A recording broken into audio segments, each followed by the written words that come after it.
Việc số mong mongទាំងអស់គ្នាថ្ងៃនេះដែរខ្ញុំបានណែនាំអំពីម៉ាស៊ីន Amaron ដែលមាន model MCE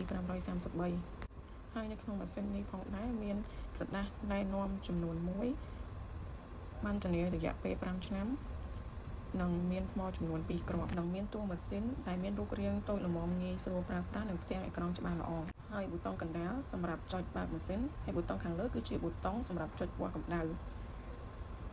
ចំណែកប៊ូតុង M មានមុខងារ2សម្រាប់កំណត់មើលសីតុណ្ហភាពដែលយើងវាស់ពីមុននិងបដូរຂະຫນាតពីអង្សាសេទៅ Fahrenheit ពី Fahrenheit មកអង្សាសេវិញហើយចំណែកខាងក្រោយគឺជាកន្លែងដាក់ថ្មបង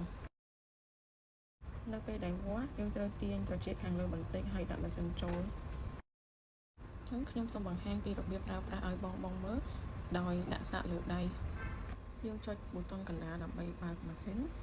នៅពេលលោតរូបត្រចៀកនិងអង្សាសេចាប់ផ្ដើមដាក់ចូលទៅក្នុងត្រចៀកហើយចុចប៊ូតុងខាងលើដើម្បីវាស់ហើយវានឹងចេញកម្ដៅ 34.9 អង្សាសេហើយបើសីតុណ្ហភាពលើសពី 37.6 អង្សាសេនឹងមានសំឡេងបន្លឺឡើង3ដងហើយផ្ទាំងអេក្រង់នឹងចេញពន្លឺពណ៌ទឹកក្រូចបើសិនបងចង់មើលសីតុណ្ហភាពដែលយើងវាស់ពីមុន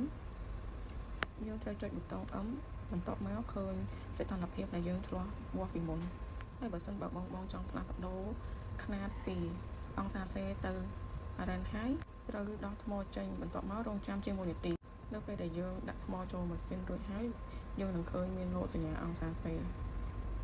បន្ទាប់មកយើងចុចប៊ូតុង M ដើម្បីផ្លាស់ប្ដូរຂະຫນាតពីអង្សាសេទៅ Fahrenheit បង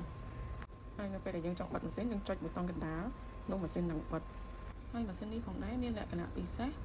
វាស់កម្ដៅតាមត្រចៀកដោយមិនចាំបាច់ប្រើខេបហើយមានរយៈពេលរហ័សតែ1វិនាទីអរគុណបង